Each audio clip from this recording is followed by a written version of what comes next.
Well, hello everybody, including those online. Thank you very much for joining us virtually and really. This is Knights of the AFC. Now, I'm not going to talk about Australians in the Royal Flying Corps, the Royal Air Force, the Royal Naval Air Service that were knighted, because that's maybe another presentation. But I tracked down, I think, about 13 members who served in the Australian Flying Corps who were later in life knighted. And I wanted to call it Knights of the Air, but unfortunately somebody called Paul announced it as Knights of the Realm and blah, blah, blah, blah, blah. So it's kind of my fault for just like calling it Knights of the Air, because they all thought it was about aces. Although I think 4 or 5 of these chaps were aces. But I thought it would make just a little cameo type, each of them get recognised for what they did after their service in the AFC. And I'll flick through them. There's no particular order. They're not in alphabetical or date of knighthood or anything. But I was thinking about it last weekend, and I was just going through my notes, and I went, I've forgotten somebody. Thank goodness I did go through my notes, and I'll tell you who that is in a minute. So I'm going to start with probably this chap, Sir Richard Williams, the father of the Air Force. But before I do, I'd like the Air Force to bring that hat back. So there is a petition at the back of the room. I'd like you all to sign it. Just kidding. But anyway, Sir Richard Williams, father of our Air Force, and deserves, in my opinion, to be a Knight of the Realm. Joined the South Australian Militia. He was born in Moonta in South Australia, 1890. He was commissioned in 1911. So he was actually in the militia before the war broke out. But then he decided he'd try his hand at flying. So he joined the first AFC pilots course at Point Cook in August 1914. Went to Egypt and Palestine with No. 1 Squadron, and later became the commanding officer, and eventually got promoted to Lieutenant Colonel and commanded the RAF's 40th Wing, which was quite a feat in those days, because colonials generally didn't get those sort of commands under Allenby's campaign. So the fact that they regarded him that well was something that probably foretold the future. So anyway, as a wing commander, he became a senior member of the new Air Board in 1920. And this is before the Air Force formed in 21, but it was when they started thinking about the service arrangements in the post-war era. And in 1926, he flew a survey out of New Guinea and out to the Pacific Islands, for which he was awarded the CBE. Now, the number of us would say that he did that because Goebel and McIntyre did a round Australia flight beforehand, and they were giving him an award, and Williams felt a little bit jealous because Williams and Goebel were contenders for the service chief position, and they jumped each other and whatever. So, the cynics would say, well, he probably needed a good excuse, and that was it. Nevertheless, he achieved something, did the survey, and provided a lot of information back to the maritime folks. He made Air Vice Marshal in 1935. And went to England in 1941 to oversee Australia's air contribution to the war. He was permanently retired by the government in 1946, but became Director of Civil Aviation, which he continued to do until 1955. So he was quite formative, not only in an Air Force sense, but also in civil aviation development in Australia, as they were grappling with air routes, air traffic manners, and so forth. And for his service, he was knighted KBE, commanded the British Empire in 1954. So it was a combination of Air Force and civil aviation management he actually received for. He died in Melbourne in February 1980 at the age of 89. So in those days, pretty good innings. And there he is. You would have seen some of these pictures. I've found only one picture where I've seen him smile. And that's the one in the lower corner with the fairy 3D there, and with McIntyre and Les Trist, who was one of the mechanics.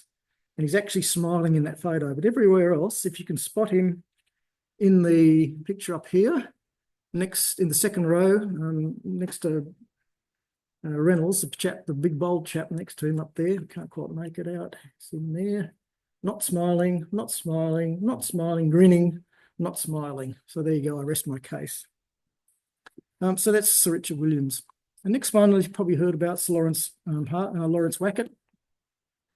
Wackett served in 1 Squadron and 3 Squadron and was responsible for, as you probably know, In a minute, I'll just catch up on my notes. Dropping ammunition to troops on the Western Front. Born in Townsville in 1896, so he was 6 years older than Williams. Attended RMC as an Army officer in 1913 and graduated and transferred to the AFC in October 15. He joined Williams at No. 1 Squadron as a reserve and a replacement, I should say, and went into the Egyptian campaign, but he already distinguished himself with his technical ability. Transferred to 3 Squadron in June 1918, and he invented a parachute mechanism, which is that little diagram in the centre there, which allowed the ammunition to be dropped to the troops along the front line during one of the offensives. He was awarded both the Distinguished Flying Cross and the Air Force Cross for his service. He was one of 21 officers that formed the RAF in 21 and became an aeronautical engineer, which made sense because of his technical ability. And he was the first for the RAAF. He designed several aircraft. Most were unsuccessful. Some of them were fatal. But that's what happened in those days. It was just part of the experimental program. He resigned as a wing commander in 1930 and went into civil aviation, commercial side. He formed the Commonwealth Aircraft Corporation in 1936, just in time for World War II. And they built Wirraways, boomerangs, Wacket trainers, Mustangs, and other things. And he controlled CAC for 10 years, retiring in 1960. He was knighted in 1954, mostly for his work with the Commonwealth Aircraft Corporation and his development of those aircraft types in Australia. He died in 1982, age 84. Now, gentlemen, old men and ladders do not mix. He fell off a ladder whilst cleaning a gutter, hit his head and died. So take note. Yeah. And there's some pictures of him. You can't quite see it, but that's his pilot's license. And he also wrote this book on fly fishing, which he was apparently quite renowned. It's Michael Malkenton's book, Fire in the Sky. Credits Wacket with being the first ever Australian Flying Corps air combat. He rigged up a machine gun with one AFC aircraft.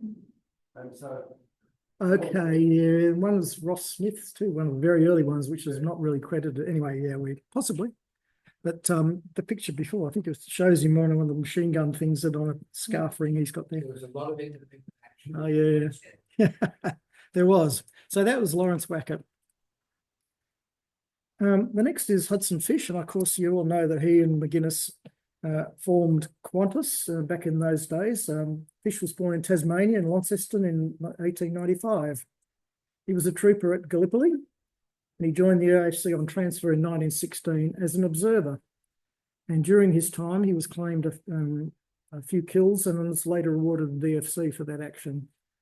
Graduated as a pilot at the end of the war. Williams, who was the commander of the wing, allowed a number of the observers who'd served well to do pilot training once the armistice, or rather I guess it's an armistice with Turkey, was concluded and there was no more war fighting. And Hudson Fysh was one of those. So he actually got his pilot's wings. And with Paul McGuinness, he surveyed the route from Longreach to Darwin in preparation for the Ross Smith, Keith Smith, London to Australia attempt. So in 1920, he formed Qantas with Fergus McMaster and Alan Campbell, who were financiers and businessmen. And the four of them then went from greater things with the airline. He was a poor student, apparently. And one of the things he decided to do in 1922 was take a course in Pellmanism. Now, Pellmanism is one of those pseudoscientists where you feel the head and the lumps and the bumps, and that will determine how smart or thick you are. Apparently, it didn't work too well. So, yeah, he decided in 22 that would be a good thing. Anyway, that came to naught. By 23, he was the managing director of Qantas, chairman of the board, and then until 1966, so great longevity in that role. He did rejoin the Air Force during the Second World War and served as the squadron leader in the Air Force Reserve.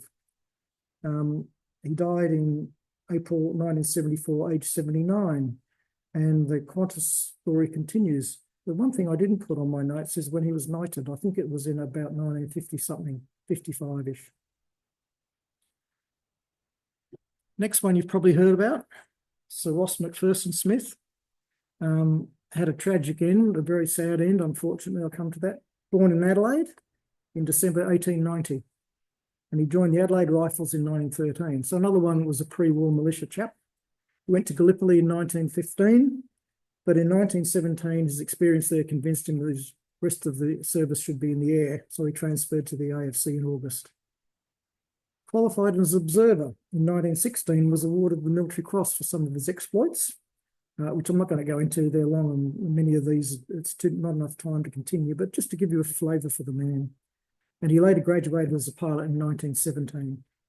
He joined No. 1 Squadron and served with distinction, claiming 11 enemy aircraft either out of control or destroyed. So one of our aces. Now, he was awarded 3 DFCs and another MC. So 3 Distinguished Flying Crosses and 2 Military Crosses. Now, the Military Cross and the DFC are roughly equivalents, depending on the service. So basically, awarded 5 times for bravery and skill, which is pretty incredibly impressive, particularly in a sideshow, because most of the effort was going on the Western Front. So there you go. And of course, he used the RAF Handley Page 0400 to survey the route from Cairo to India in 1919, which is where he got a lot of his ideas about flying to Australia with, and he had some prior knowledge of what the airfields were like, what the facilities were like, what the fuel was like, and so forth. London to Darwin Air Race in 19, which he was immediately knighted on success. So he was probably the first one to get a knighthood.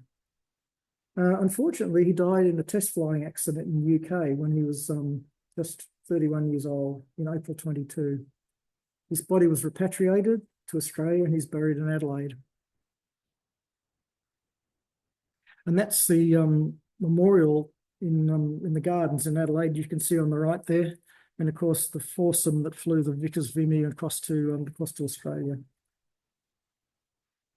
Next one, which will please Peter down the back there, is George Jones, an interesting character. And I had met him when he was alive, of course, but he was born in Rushworth in 1896, served at Gallipoli with the Light Horse and then transferred to the Camel Corps. Decided that the ground was not too good a place to be, so he also transferred to the Flying Corps in October 16 as an air mechanic and graduated pilot in the UK in October 1917. So when he was in Egypt, he actually was attached to 1 squadron, and then, of course, he was posted to 4th Squadron at Bruay in France on camels once he'd finished his pilot training. And with No. 4 Squadron, he claimed 7 enemy aircraft, another one of our aces. Awarded the DFC in April 1919, as the system caught up with all the honours and awards. A lot of them got them post-war, but for their war service. And his appointment was terminated in August that year. So he joined the RAF in August 2020, one of the early members of the Royal Australian Air Force. And by 1936, he was a wing commander.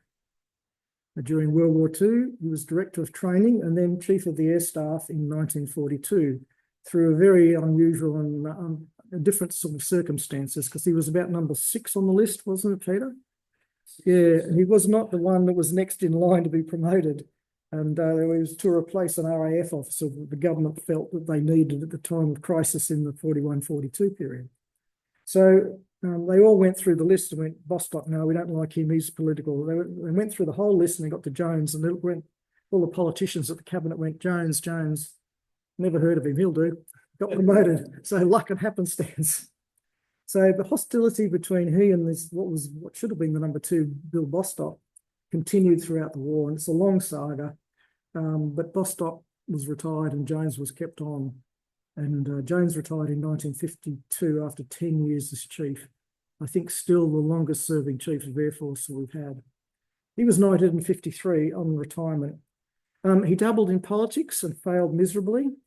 And then, so he retired and died in August 1992, age 95. Of note, he's the last surviving ace from World War I and the last surviving service chief from World War II. A rather dour young man, an old man. Yeah, what can I say? And he wrote a book called From Private to Air Marshal, which is not a bestseller, and there's a reason for that. It's not very well written, and I think he left it too late in his life to do it. But nevertheless, he still managed to achieve what he did. So well done. The next one is a bit of a surprise, I'm sure, because it's Sir John Richards Harris. Now, how many people recognise that photo of one squadron at the end of the war? How many knew that the rather portly chap standing aside there was Major John Harris, the squadron doctor? He was also about twice the average age of the rest of the squadron, so he became the old man. So he was a doctor and a Victorian MP. He was born in Chiltern in 1868. So he was pretty jolly old when he got to the squadron. Yeah, no, I think he's just stood on something, or maybe he's passed wind. Yes, I think you might be right, but I'm not going to go there. Anyway, so when you look at that photograph, that's the name, that's why that fellow's standing slightly ajar there. He completed a medical degree at the University of Melbourne in 1902 and then enlisted in the Army Medical Corps and was sent to Egypt. He wasn't sent to the Western Front because he was probably too old, but he was still suitable as a squadron doctor for out in the desert. By October, he was appointed the medical officer for one squadron until repatriated due to illness in late 1918. So he was effectively the squadron's father, being 22 years older than Williams, who was the CO. So after the war, he was elected to the Victorian Legislative Assembly in September 1920, I beg your pardon, as a member of the Victorian Farmers Union, which later became the Country Party. He had a very successful political career, Leader of the House from 28 to 35, and Minister for Health 35 to 42. He was knighted in May 1937 for his political connections. He also dabbled in winemaking, but I don't remember seeing the Harris label on any bottles I've seen lately. He died at age 78 in September 1946. So he saw through the end of the war and then died. Now, how many of you knew that we had a Baron in our midst, or did have? Who's heard of Baron Clive Latham Bellew? Now, the Victorians amongst you will immediately recognise the Bellew name, which is Victorian aristocracy and has been for decades. But he was a very interesting chap. He's a financier and a politician. So he certainly wasn't remembered for his service life in World War I. He was born in Melbourne in September 1889. He was very well educated because of the family connections and family money. He went to Camberwell Grammar, Melbourne Grammar, and Trinity College at Oxford, where in 1911 his team won the Henley to Royal Regatta. And that's him in his rig there, number 2 skull of the winning team. Became a lawyer in 1914 and joined the RAF in Egypt. He transferred to the AFC in July 17 and served as the DAG in London, DAAG. Now, Paul Simdas will immediately know that it's Deputy Adjutant, that's something general, I can never remember. But it's a position of Assistant Adjutant General, and it's a staff officer in London, responsible for things like repatriations, postings, movements around in the UK. He returned to Australia and was demobbed in 1920. He held numerous of high-level government appointments between 29 and 39, and he was knighted in 1938. During World War II, he was the Director General of the British Purchasing Commission in Washington. Whoops, not that. I don't have any pictures of that. Between 41 and 43. So a fairly important position when you're buying equipment from the Americans to support the British war effort. I mean, it's a significant job. And he was the chairman of Ferry Aviation between 43 and 45. He was promoted to the peerage, first Baron Bellew of Sefton in Australia and Parkwood in UK in 1953 by Her Majesty. Yeah, 53, I think it was just Her Majesty, wasn't it? He died in Melbourne in 1967, aged 77. And the peerage continues because his son and now grandson continue to hold the appointment of first Baron. And until the male line dies out, that will continue in perpetuity. Okay, this chap, Sir Walter Eric Bassett. Who is he? And why is there a piping system there in that little picture? He's an engineer, born in Hawthorne in Victoria in 1892. He joined the AIF in 1915 and served in Egypt and the Western Front. He was awarded the Military Cross for digging a trench under heavy fire and rescuing some troops that were wounded. and he transferred to the AFC as a lieutenant, graduating as a pilot in April 1917. However, he was posted to number 40 Squadron Royal Flying Corps and was wounded in June that year. He was repatriated with a seriously damaged hip, which caused him grief for the rest of his life. Came home in January 1918. However, it was for engineering, civil engineering in particular, and the business that he developed, designing many heating and ventilation installations for government offices, which at the time were cold, damp, and dark places. And it was a period of transition in engineering for civil building or civil works that we went through that modernisation. World War II, he was chairman of the Army Mechanisation Board and the Commonwealth Advisory Committee on Aviation. Post-war, he was a member of the University of Melbourne Engineering Faculty as a professor and established the Aeronautical Research Laboratories in Melbourne, which still exist. He was also a foundation member of the Institution of Engineers, and he was knighted in 1959. He died in Toorak in March 1978, aged 85. Claude Dixon Gibb with a tank. Also an engineer, born in Queenstown, South Australia in 1898. Enlisted in December 17 and served in the AFC as an air mechanic in the UK from April 18. And graduated as a pilot in February 19, like Hudson Fish and the others, and served with number 5 Squadron AFC, which was the training unit. So he never actually went across to France. He didn't have that operational side of it. He returned to Australia and studied engineering. In World War II, he worked for the Ministry of Supply and became Director General of Weapons and Instrument Production in 1941.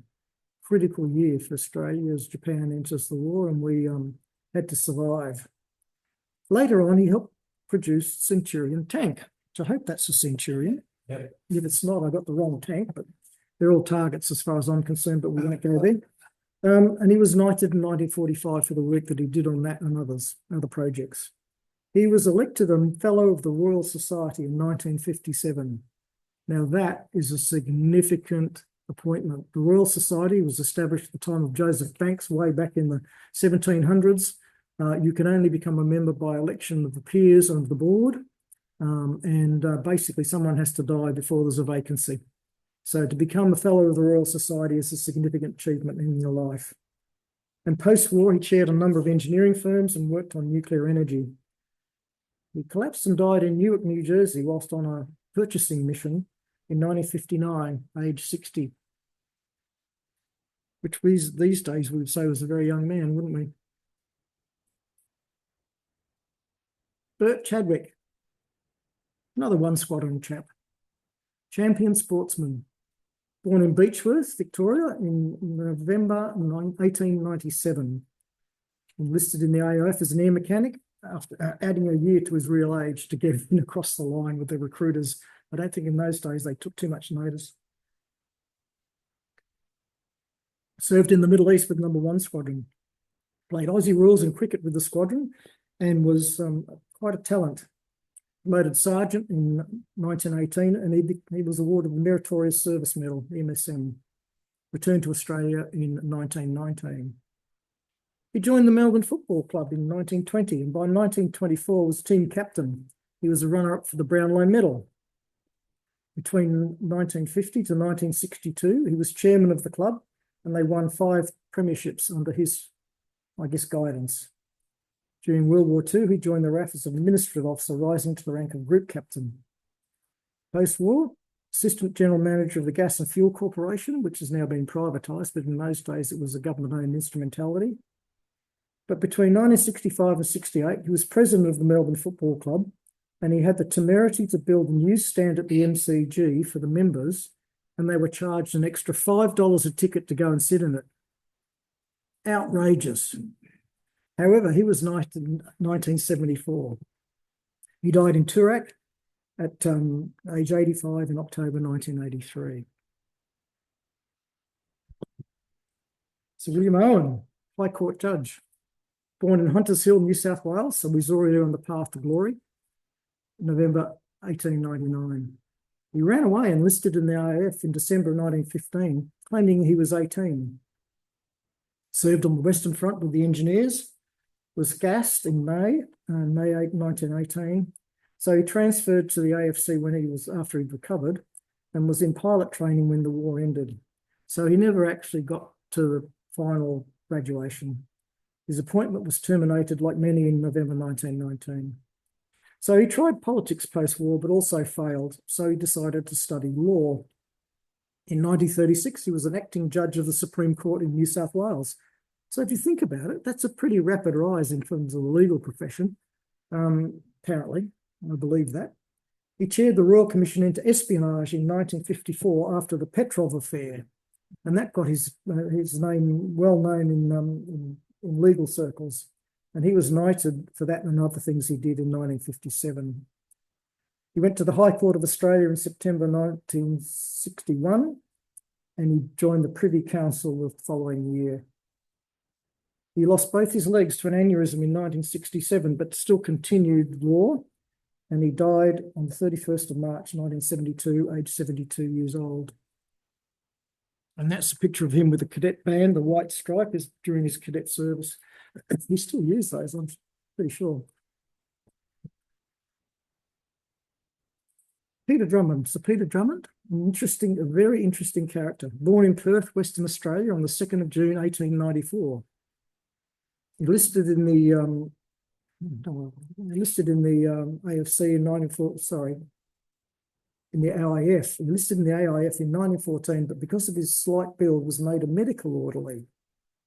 By April 15, he was on a hospital ship off Gallipoli, assisting the wounded evacuees. He transferred to the Royal Flying Corps in April 1916 and was appointed temporary second lieutenant. Was then transferred to 1 Squadron AFC as a pilot in September that year. He was awarded the Military Cross for his engagement of 6 enemy aircraft, a single engagement of 6 enemy aircraft in which he survived. Transferred to 111 Squadron RFC, which is also in Egypt or Palestine at the time, in October 17. And he shot down 3 enemy aircraft alone in one engagement, and for that was awarded the DSO. A bar to his DSO after another engagement where he shot down 2 of the 6 attackers, made him an ace, and at the end of the war he finished as 7.5 official kills. Well, despite his Australian heritage, he remained in the RAF post-war and was loaned to the RAAF between 1925 and 1929 to help advise on the establishment of the Royal Australian Air Force and its continuation. Promotion followed, and he eventually rose to the rank of Air Marshal, the equivalent of the service chief, and was knighted in 1943. He died in March 1945, aged just 50. He was flying across to Canada from the UK to attend a large conference in 1945 in an aeroplane which was actually Churchill's personal Liberator, but Churchill was not on it. And together with him, about 15 other seriously important people, public servants as well as military officers, they went down over the Atlantic and were lost without trace. They never did find him. So great tragedy, and what it might have been for him, he would have probably risen to the highest ranks had he been still alive. But I thought, even though he was notionally a Royal Flying Corps RAF officer, the fact that he served with 1 squadron as a line pilot and claimed those kills made him eligible for this record. And how justified would that be? Yeah. He also made a critical contribution to the bottom of the Cross for the Flying Corps. Yeah, that's true. He did. He was one of the others that were flying at the time, wasn't he? So he was basically keeping the troops available. Yeah. So very worthy of that knighthood, I think. Now, the bottom left picture there he is on the left. That's Casey on the centre, and Lord Tedder, Commander-in-Chief of the Mediterranean Air Forces, on the right there. And the one on the bottom one on the right is the British Airborne in 1945, just before he had that fatal flight. So he is the one that's right, the very right seat in the right corner, at the end of the row. And of course, how could we forget Tommy White? Because we almost did. And I couldn't say, no, we had to put him in Sir Thomas White. Born in Melbourne in 1888. joined the CMF as a bugler in 1912 and transferred to the AFC in 1914. Of course, first pilot's course with Williams. April 15, he was part of the half flight and he was sent off to Basra in Mesopotamia, now Iraq. On the 13th of November, he was captured while trying to cut the Baghdad telephone line out to Turkey, and he became a prisoner of war. He wasn't our first, that was Trelaw, who got caught about a month beforehand. But he escaped in 1918 in July and dressed as a Turk. And I think I might even have a picture of him dressed as a Turk. That's the one in the centre up there. And he made it sound like he couldn't speak, so he got away with it. And he later wrote Guests of the Unspeakable. For his exploits, he was awarded the DFC. Repatriated. In 1920 to 1932, he managed his father's company and entered politics. In his maiden speech, he covered the subject, quote, most sacred to him, in inverted commas, and that was the building of the Australian War Memorial. In 1933, he was Minister for Trade and Customs. His party lost to Menzies. He lost to Menzies as the leader of the party, so he had a choice, but Menzies got the nod. In 1940, he rejoined the RAF as wing commander and administered the Australian aircrew in London. Demobbed in 1944 because at that stage the war was sort of drawing down, and he entered politics again in 1951. But in 1955 to 56, he resigned his political appointment to become High Commissioner to the UK. He was knighted in 1952. He died in Melbourne in 1957, aged 69. On the bottom right there is his grave. He's remembered at the top left plaque. If you can't read it, I know it's very poor quality because it's very badly deteriorated. But on the right is his wife, Vera Deakin, who was Alfred Deakin's daughter. So he was obviously engaged in politics a very long time back. So that was Tommy White. And the bottom centre picture is him and Vaughton and Atkins. I think it might be Trelaw in the POW camp. And that, gentlemen, are the Knights of the AFC. And if I've forgotten anybody, my apologies, but they're my sources. And the Vidian database came back because I used it extensively to check the Knights, the KBEs and the KCEs. The Australian Dictionary of Biography, the online version. I don't use Wikipedia. Sorry for all those Wikipedia fans, but I just don't trust it. I found so many times that there are errors in it. You go in and correct it, and 2 weeks later, the same error, someone's uncorrected your correction and put back the rubbish that's in there, so I don't use it. And to get the picture of Bassett, I use the Bassett family history, which is online as well. So that endeth the lesson. Thank you very much. I'm happy to take questions, and I hope you've enjoyed it. Yeah.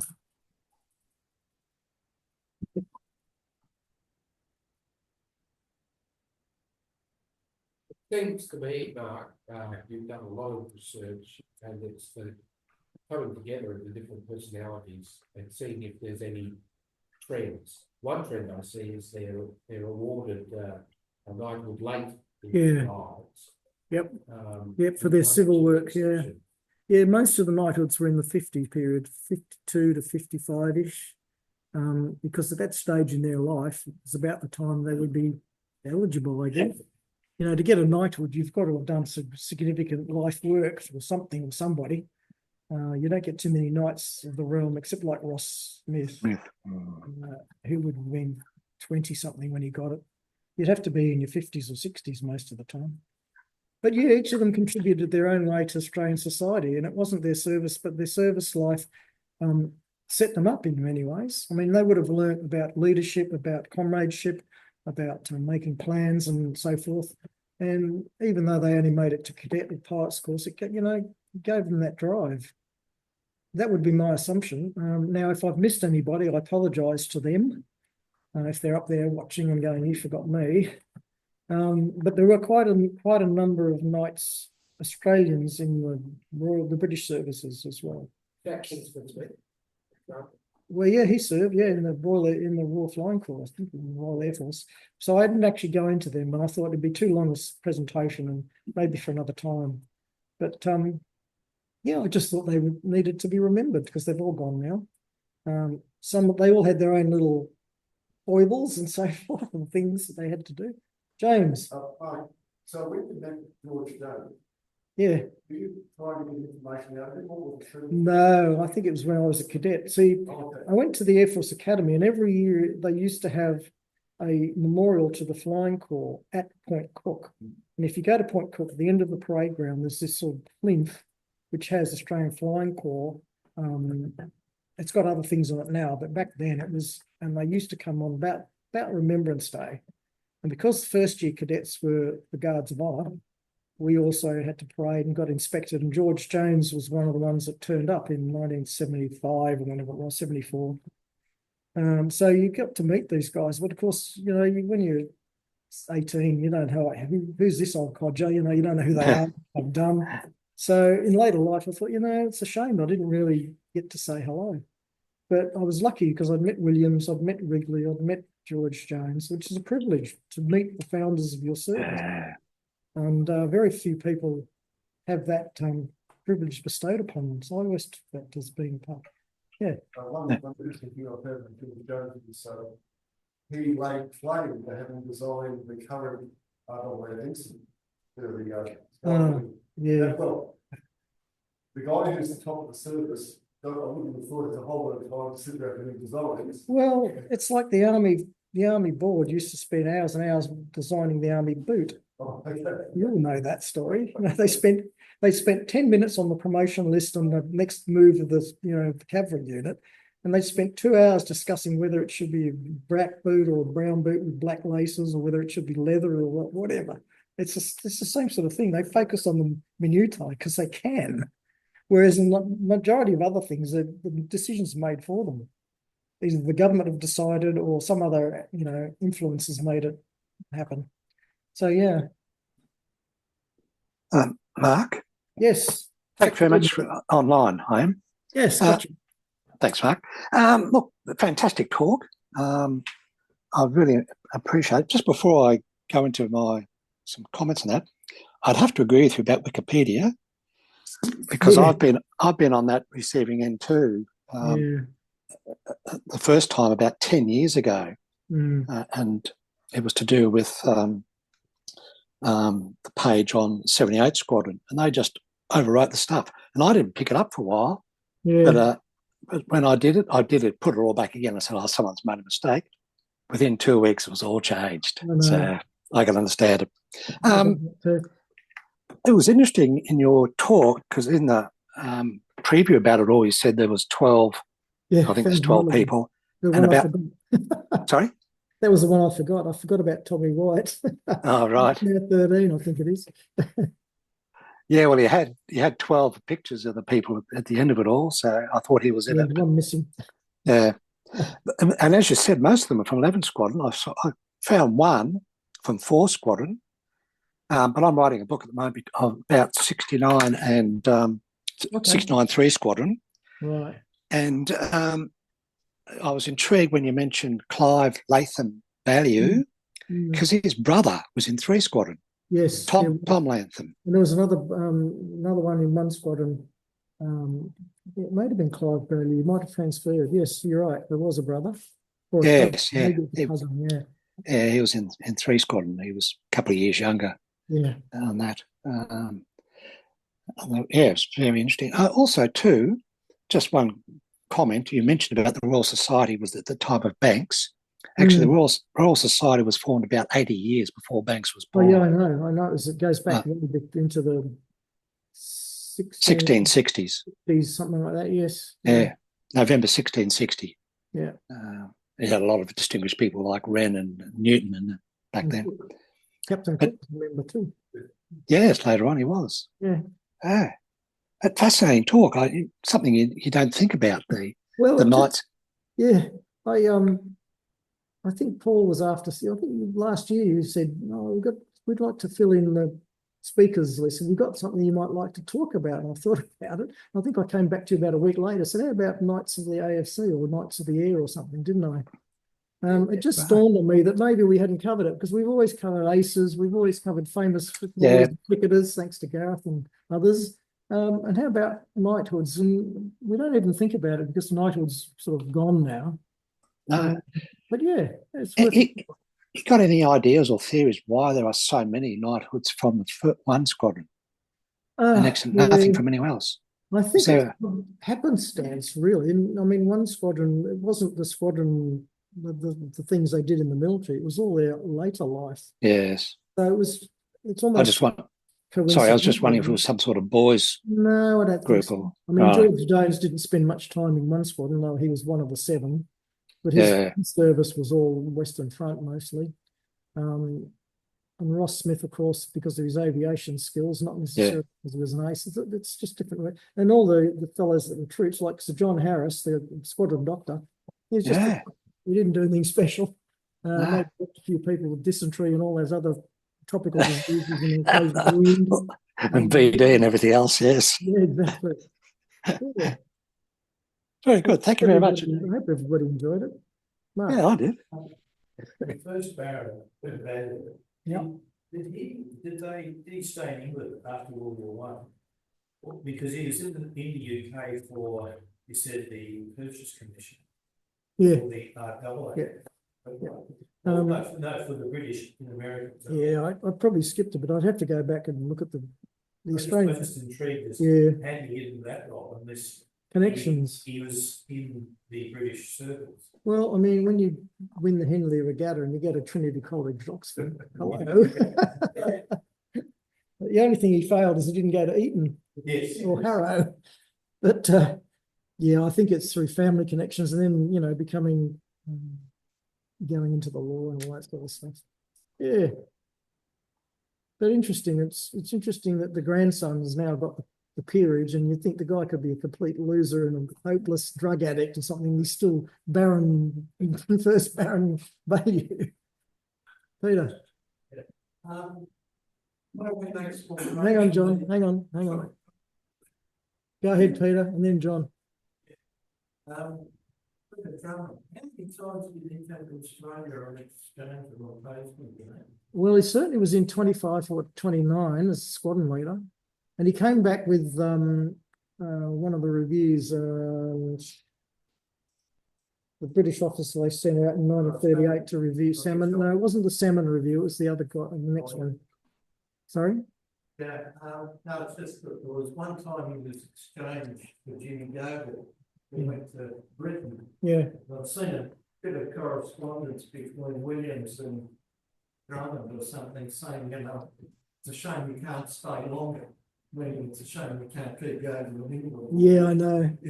Well, there was a lot of animosity, jealousy between those two. There's no question about that. Yeah. Human nature.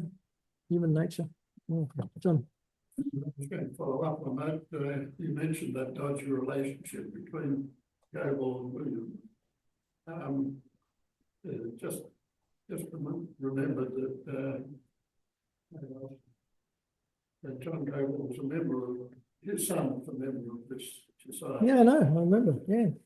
But when it was a centenary last year of Goble's circumnavigation of Australia, and it will be the centenary next year of Williams' flight to the Pacific Islands. When I read the book, there's a lot of biography of Williams. Now, these are facts.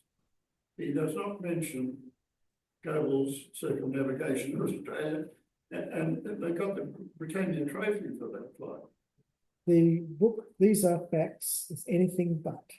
Yeah, it's the most mistitled book published in the 1980s.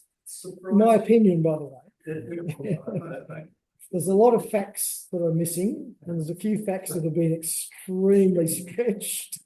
But then when you write your autobiography, of course, you're going to be the best, the famous, the most, and whatever. No, how rarely he mentions Goble at all in that book. Yeah. No, it's there's a lot more to these stories. I mean, I could spend several hours on each of the bios, but I'm not going to do that. But it's just a very fascinating part of our military history. And you know, we could probably look at Army and Navy and find similar characters like that have gone on to better things, but I haven't done that. Mark, I don't expect you to reveal any inside knowledge. Do these rivalries continue? Oh, of course they do. There, Oh gosh, yes. Are they? Yeah. Are they public? Really? No, They are- well, some become public, but they're rare. They're more in-house. I mean, there you go. Thank you very much, Mark. Can you please join together and take